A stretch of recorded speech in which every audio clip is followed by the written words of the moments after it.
¿Qué tal? Muy buenas tardes. Bienvenidos a este espacio que es una colaboración de la Dirección de Comunicación de la Ciencia de la Universidad Veracruzana y la plataforma de Agenda MX. Yo soy Alexa Mendoza, soy egresada de la Facultad de Biología de la Universidad Veracruzana y estudiante de posgrado en el Instituto de Ciencias Marinas y Pesquerías, también perteneciente a esta casa de estudios.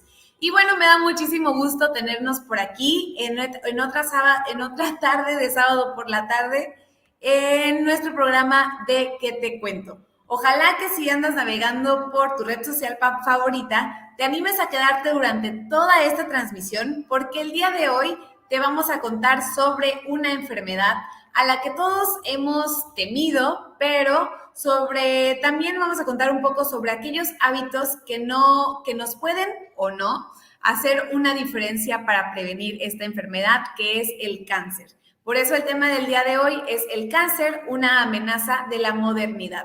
Y para contarnos sobre este tema tendremos a nuestro invitado de honor, el doctor Jonathan García Román, de la Facultad de Medicina del campus Poza Rica. Además, como cada semana, tendremos nuestra sección de Y eso también es ciencia, después nuestra sección de entrevista con el doctor Jonathan García. Entonces, pues vamos a dar inicio con una sección más de Y eso también es ciencia, a cargo de Cintia Sánchez. Vamos con ella.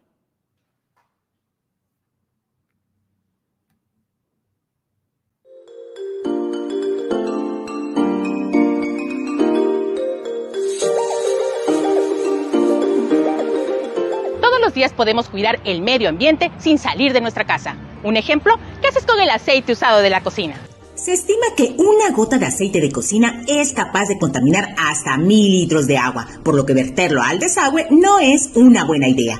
Aunque no lo parezca, el aceite de cocina produce daños graves al medio ambiente y también a la infraestructura hidráulica. Se atasca en la tubería al endurecerse, afecta a las plantas de saneamiento residuales y fomenta la proliferación de bacterias, atrayendo fauna nociva y ocasionando mal olor. El aceite comestible usado se puede reciclar, puede convertirse en biodiesel, jabón, base para pinturas, ceras, alimento para animales y alcohol. Ubica los centros de acopio según tu ciudad en la página web de la SEDEMA.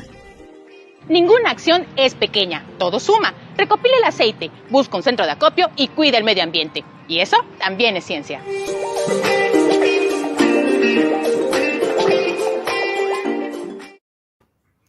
Muchas gracias a Cintia Sánchez y ahora sí nos vamos a ir con nuestra sección de entrevista. Te recuerdo que el tema del día de hoy es cáncer, una amenaza de la modernidad.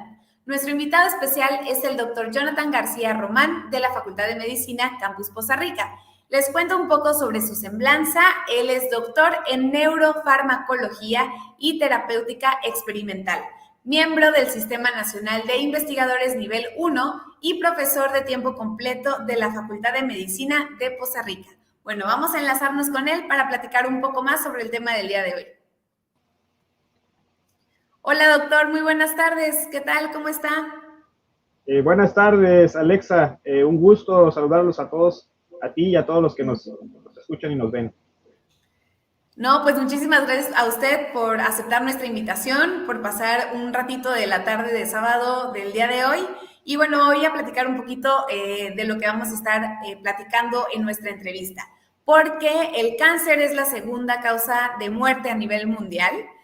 Tan solo en el 2020 se presentaron más de 19 millones de casos, cobrándose 10 millones de vidas, y se estima que para el 2040 los casos podrían llegar hasta un 50% más altos. Y bueno, por eso es que quisiera empezar por preguntarle qué es el cáncer primero que nada y cuáles son las principales causas que hacen que una persona pueda desarrollar algún tipo de cáncer. Pues es una muy buena pregunta, Alexa. El cáncer es quizás, bueno, yo creo que sin duda la enfermedad más estudiada del mundo, pero es una enfermedad compleja, así que saber todo acerca de ella ha costado mucho trabajo. ¿Qué es el cáncer? El cáncer es las células de nuestro cuerpo. Todos sabemos que nuestro cuerpo está formado por pequeñas cositas que llamamos células. Esas pequeñas partecitas de nuestro cuerpo que nacen a partir de la primera unión del espermatozoide y del óvulo, se juntan ambos y empieza a desarrollarse dentro del vientre de la mamá, pues un nuevo ser. Y entonces, a partir de una sola célula, pues se hace todo un ser. Pero, pues, a final de cuentas, todas esas celulitas que nacen de esa primera célula original, tienen unos mecanismos que les dicen cuándo reproducirse y cuándo no. Por ejemplo, cuando yo me corto la piel, hay la piel tiene unas células, son células madre de la piel, por ejemplo, y cuando yo me corto, se activan para reproducirse y poder reparar la herida. Entonces, esas células tienen cierto control que les dice, bueno, cuando no hay ninguna herida, pues no te reproduzcas. Y cuando haya una herida, ahora sí tienes que reproducir. Igual, por ejemplo, el caso del estómago. Cada vez el estómago, por ejemplo, tiene ácidos muy fuertes, ácido clorhídrico, y entonces las células, por estar en contacto con ese ácido, pues se van muriendo. Y entonces el estómago se tiene que ir volviendo a recubrir de sus propias células porque se van muriendo en ese contacto diario con el ácido. Entonces, todas las células tienen un mecanismo que dice, ahora te debes reproducir, pero ahora no. Ahora sí, ahora no. Y el cáncer es una enfermedad en la cual la célula se vuelve rebelde a ese mecanismo y empieza a crecer sin control. ¿Sí? Entonces, la célula tumoral es una célula en la cual está proliferando de más, está multiplicándose de más, por eso es que sale un tumor, porque un tumor es una bola de diferentes tamaños, hay tumores de 10 kilos, ¿no? Una cosa bárbara, pero sí, algunos tumores chiquitos empiezan a ser bolitas porque son a partir de una célula que se empezó que perdió su control de proliferación y entonces ahora empieza a crecer sin control y empieza a crecer sin control. El asunto es que si todo eso acabara en que una pequeña parte de una célula empieza a crecer de control, pues hasta cierto punto estaría controlado, porque si una pequeña parte del cuerpo crece mucho, pues igual causa molestias. El problema es que ese pequeño tumor se puede ir a todas las partes, a muchas partes del cuerpo. Un proceso que nosotros llamamos metástasis. La metástasis es cuando a partir de un pequeño tumor se empiezan a salir las células de ahí y llegar a invadir, por ejemplo, empezar en el seno, ¿no? En la mama. Y de ahí poderse ir al cerebro, poderse ir a los pulmones, poderse irse al hueso, al hígado, y entonces interfieren con estas células nuevas que están mal, que ya no tienen controles que regulen cuándo crecen y cuándo no, pues empiezan a interferir con las funciones de los órganos que los invaden. Y eso es lo que al final mata al 90% de los pacientes de cáncer, lo mata la metástasis, no el tumor original. Más o menos eso sería el cáncer. Claro. Y bueno, yo le platicaba hace un momento que antes de entrar al programa, que no he tenido casos de parientes cercanos que tengan esta enfermedad, cáncer, pero que lo viví con mi perrita, ¿no? Entonces, creo que es el ejemplo, como, bueno, al menos que yo conozco, de lo que usted dice, ¿no? Empezó con un pequeño tumor en las mamas, luego se le fue haciendo más grande, como dice usted, creo que llegó a pesar hasta medio kilo el tumor. Fue muy grande, se lo extrajeron, pero el problema fue que empezó a hacer metástasis hasta que llegó a sus pulmones y llegó a un punto en que mi perrita ya no podía respirar, ¿no? Entonces es la gravedad, como usted dice, que no nada más es como algo físico, sino que se va expandiendo a lo largo de todo el cuerpo.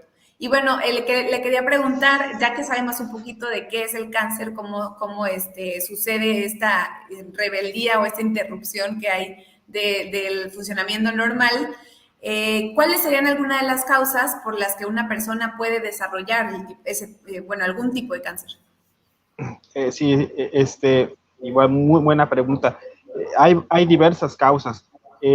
Por ejemplo, simplemente el hecho de que las células se reproduzcan, la maquinaria que hace, recordemos esta cadena de DNA, que es una molécula que tiene toda la información para hacer un nuevo ser, cuando una célula se va a reproducir, pues tiene que multiplicar, tiene que, digamos, le llamamos replicar, que multiplica todo su DNA por 2, porque las 2 células hijas se tienen que quedar ambas con DNA.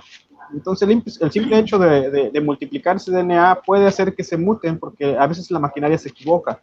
Eso ya es una posible causa, pero hay muchas varias, ¿no? Por ejemplo, la inflamación crónica. La inflamación crónica es algo que se ha visto que puede provocar cáncer. Gente que tiene colitis por mucho tiempo, que llega a generar enfermedad de Crohn, que es una enfermedad de inflamatoria del intestino, con muchos años puede llegar a pasar que eso se transforme en un cáncer de colon por la inflamación crónica. Por ejemplo, la radiación, por ejemplo, muchos hemos escuchado que cuando uno va a la playa, pues tiene que poner bloqueador solar, porque la radiación que llega del sol también puede provocar mutaciones en el DNA. Entonces uno puede tener cáncer de piel si es muy, ahora sí que los que estamos más morenitos tenemos un poco de protección, más protección contra esto. Entonces, porque la radiación ultravioleta del sol muta al DNA de las células de la piel y puede generar un melanoma, por ejemplo. Entonces, la radiación también, por ejemplo, esto que pasó en Chernobyl, la explosión y que salió muchísima radiación de ahí, pues muchos de los gente que estuvieron en contacto murieron de cáncer, de leucemia, por ejemplo. Entonces, radiaciones, inflamación crónica, errores del DNA, algunos productos químicos también lo pueden causar. Por ejemplo, el más conocido pues es el tabaco, ¿no? Okay. No es precisamente que la nicotina provoque cáncer, sino que muchos de los productos del humo del cigarro son los que provocan, son carcinogénicos, o sea, dañan al DNA.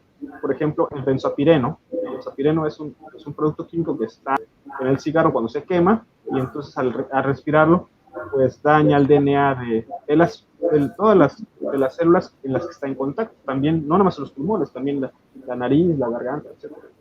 Okay. Son algunas de las causas. Ok, doctor, ¿y la parte genética también juega un papel importante? Claro, es decir, claro. Si algún familiar tuvo cáncer en algún órgano, ¿es probable que tengas como esa tendencia a desarrollarlo también? Claro, también es muy importante. Si yo tengo una herencia genética en la cual muchos parientes míos han tenido cáncer, yo tengo más predisposición a tenerlo. ¿Por qué? Porque puede ser que yo tenga por ejemplo, se ha visto que, si no entra tanto en detalles, pero hay, por ejemplo, algunos genes, por ejemplo, los genes que reparan al DNA. Uh-huh. Si yo toda mi familia comparte una mutación en los genes que reparan al DNA, es muy probable que yo tenga más predisposición a tener cáncer. Ok, de acuerdo.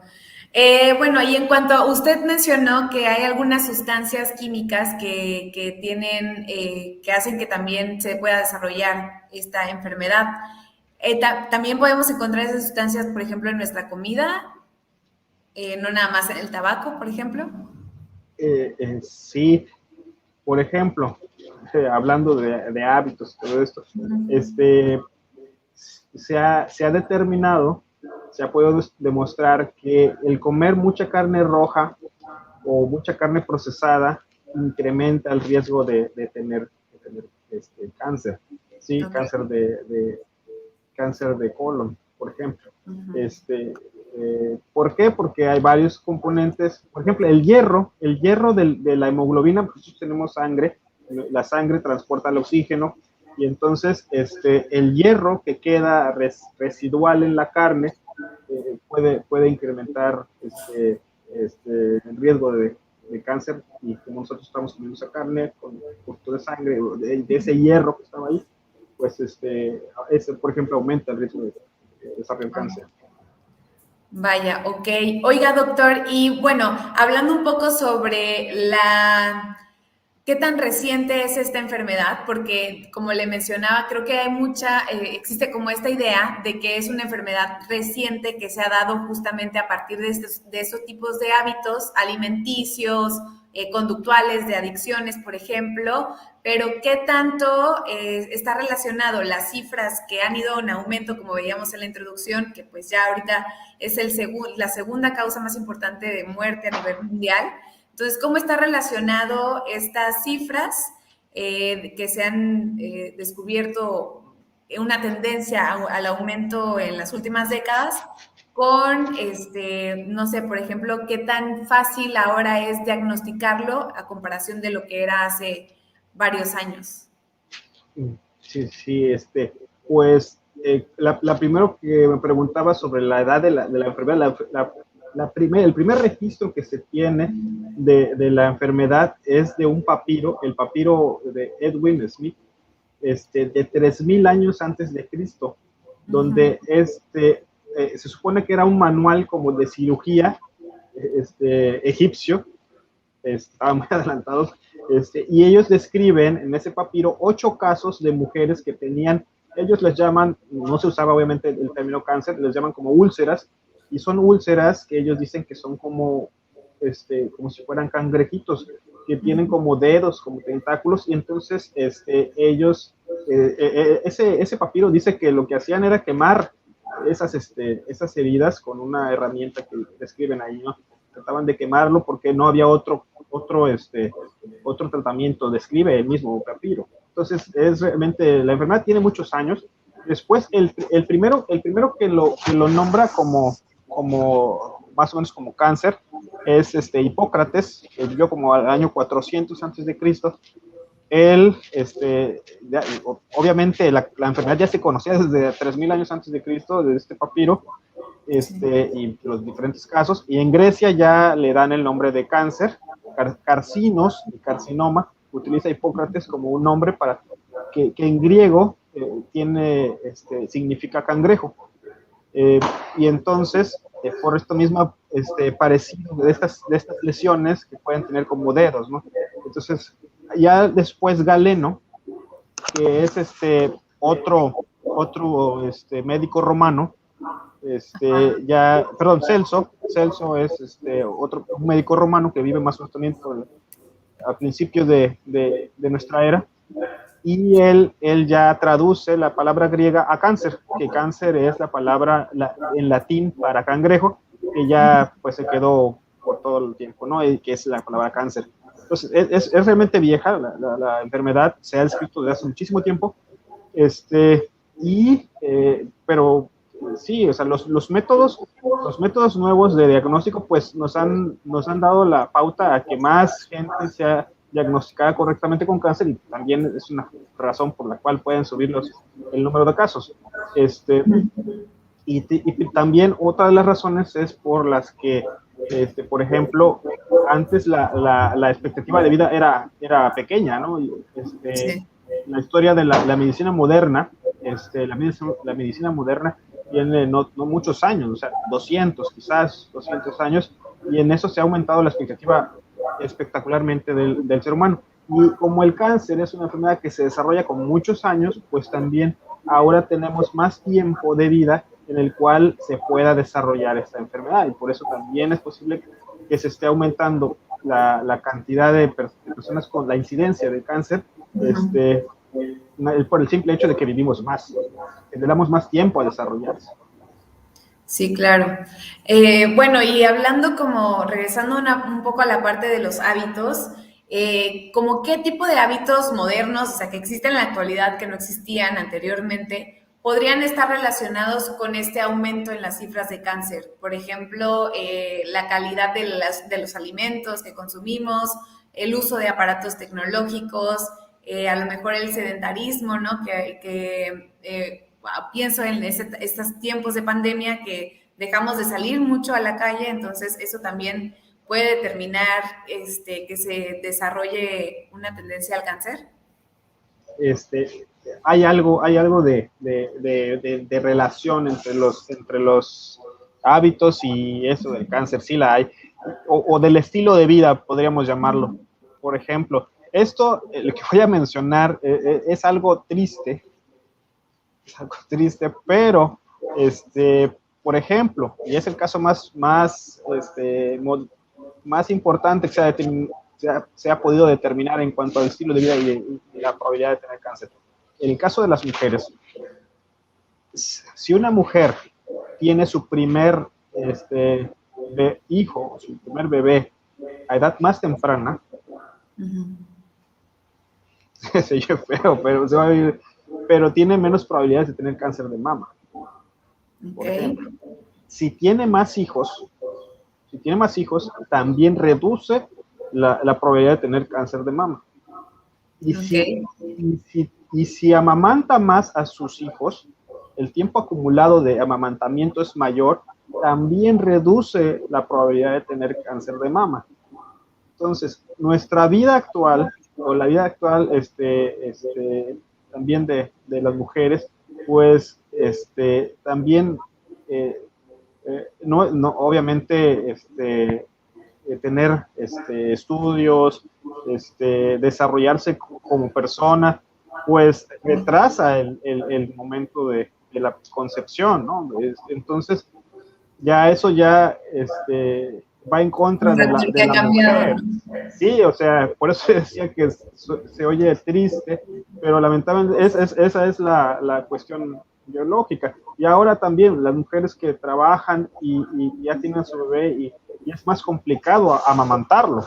Entonces, también reducen el tiempo de amamantamiento y entonces eso también incrementa la probabilidad de tener cáncer.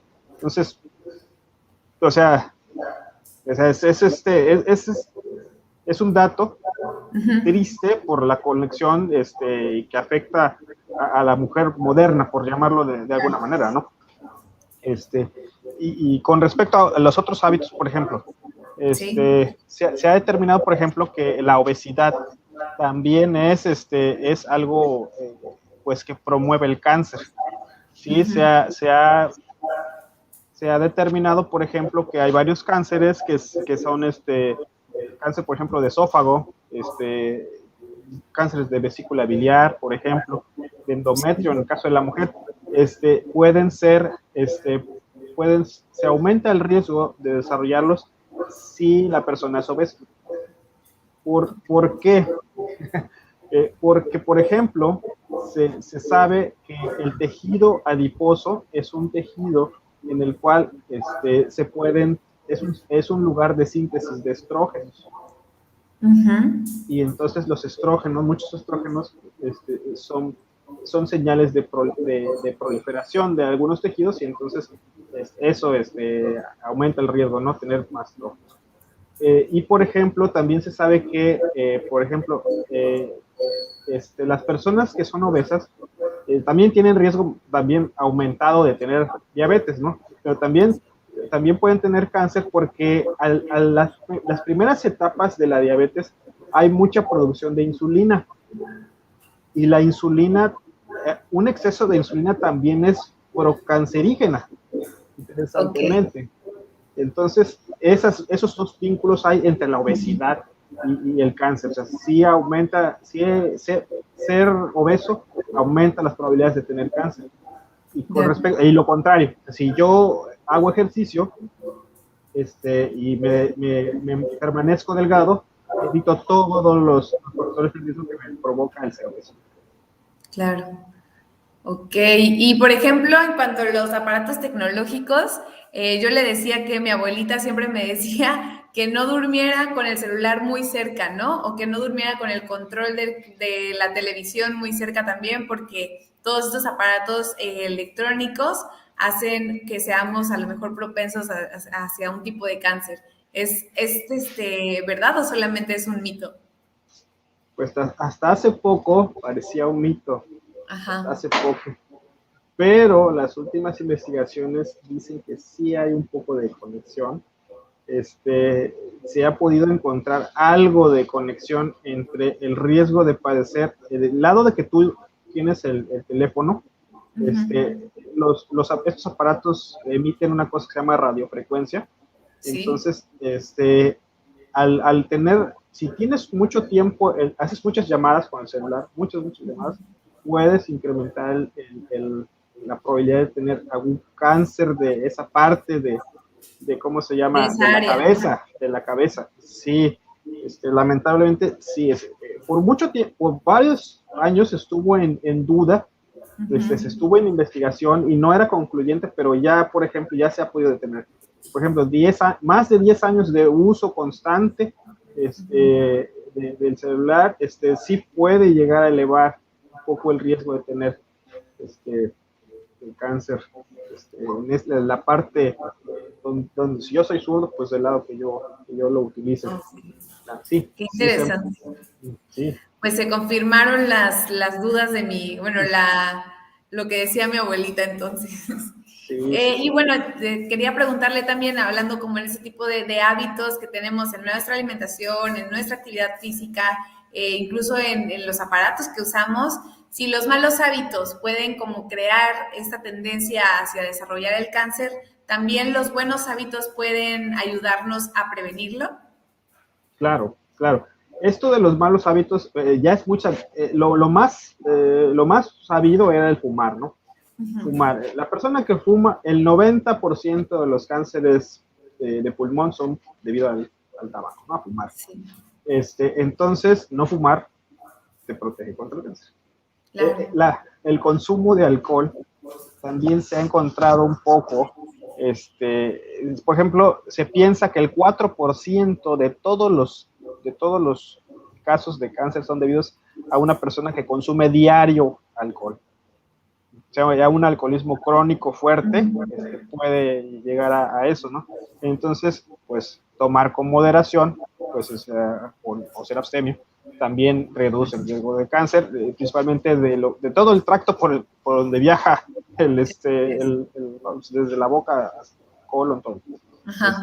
Esófago, estómago, todo eso. Okay.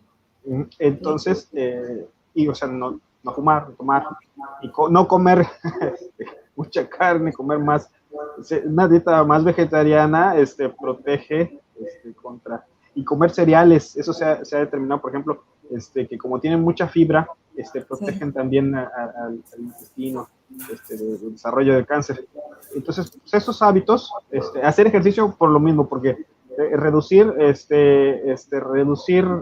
sea, impedir la obesidad me ayuda. Entonces, hacer ejercicio, no fumar, no beber o no beber con moderación, y tener una dieta más, donde yo incluya más frutas, verduras y cereales, también es protector contra el cáncer. Perfecto, pues muchas gracias. Yo creo que para toda nuestra audiencia que nos ve, nos escucha, pues recordarle, ¿no? Que si de todas maneras estamos en el riesgo, el doctor nos mencionaba también, antes de entrar al programa, que incluso hay registros de dinosaurios que presentaban cáncer, ¿no? ¿Nos quiere platicar sobre eso? Sí, pues checando algunas cosas para el tema, precisamente estaba viendo eso, ¿no? Que hay algunos registros de esos animales que tenían algunos, en los huesos fosilizados, algún tumor. Pero sí, o sea, incluso, o sea, la mayoría de los animales tienen cáncer, o sea, son capaces de desarrollar cáncer. Sí, incluso recuerdo un caso en el que hay una rata en la África, la llama la rata topo, que es como, esa rata está muy protegida contra el cáncer, pero son poquísimos animales los que llegan a no tener estas cosas, ¿no? Pero sí, hay registros muy antiguos sobre el cáncer. Sí. Sí, es lo que les decía, ¿no? Que pues si de todas maneras todos corremos el riesgo, nada más por tener células y por tener reproducción de células todos los días y a cada momento, corremos ese tipo de riesgo, pues al menos nuestros hábitos nos van a ayudar a prevenirlo un poco para alargar un poco más nuestra esperanza de vida, ¿cierto? Claro, hay que tener pues buenos hábitos, una alimentación sana, no fumar, súper, y aparte de otros problemas que provocan cardiovasculares, no fumar y beber no beber o beber con moderación, y tener una buena dieta. Y con eso, pues, estamos bajando el riesgo de tener. Así es, exactamente. A lo mejor no evitarlo por completo, pero al menos bajarle la probabilidad, ya es una ganancia, ¿no? Claro, claro. Doctor, pues muchísimas gracias. No sé si tenga algo más que agregar. Pues les agradezco a ti, Alexa, por invitarme en esta tarde a compartir un poquito de información. Espero que sea útil para la audiencia. También a la doctora Elvira, que también me invitó, la directora de comunicación de la ciencia. Muchas gracias. Y pues esperemos que la información sea útil y pues un saludo para todos los que nos ven y nos escuchan. Muchísimas gracias, doctor. Lo esperamos tenerlo muy pronto por aquí en otro programa de ¿Qué te cuento? Que tenga bonita tarde. Gracias y saludos. Hasta luego. Pues esa fue nuestra sección de entrevista. La verdad es que nos aportó muchísimos datos sobre el cáncer que ojalá que puedan ser de utilidad para ustedes, para su familia y sus conocidos. Y bueno, recuerden que también estamos abiertos a que nos propongan nuevos temas para estos programas, para los siguientes programas. El día de hoy estamos celebrando nuestro programa número 25 y bueno, todo esto ha sido gracias a ustedes, a su apoyo, gracias a que les ha gustado este programa, lo han compartido y han participado, tanto a los investigadores que hemos tenido como entrevistados, como a los chicos y chicas que han participado en la sección de ¿Qué te cuento? A quienes también les hacemos un llamado. Si ustedes son estudiantes de la Universidad Veracruzana, les recordamos que pueden participar en nuestra sección de Te Cuento Mi Ciencia, contándonos en tan solo un minuto sobre tu trabajo de investigación. Y bueno, estas cápsulas que se hagan se estarán compartiendo en las redes sociales de la Dirección de Comunicación de la Ciencia, las cuales te invitamos a seguir, que están aquí abajo de mí. Y el autor o la autora de la cápsula mayormente compartida será acreedor de un obsequio no monetario por parte de la Dirección de Comunicación de la Ciencia de la Universidad Veracruzana y además tendrá la oportunidad de estar en un programa de ¿Qué te cuento? Como un invitado especial, hablando un poco más a fondo, a detalle sobre su tema de investigación. Y bueno, esto ha sido todo por hoy. Yo soy Alexa Mendoza. Me dio mucho gusto pasar con ustedes otra tarde de sábado y nos vemos el próximo sábado a las 5 de la tarde en un programa más de ¿Qué te cuento? ¡Hasta luego!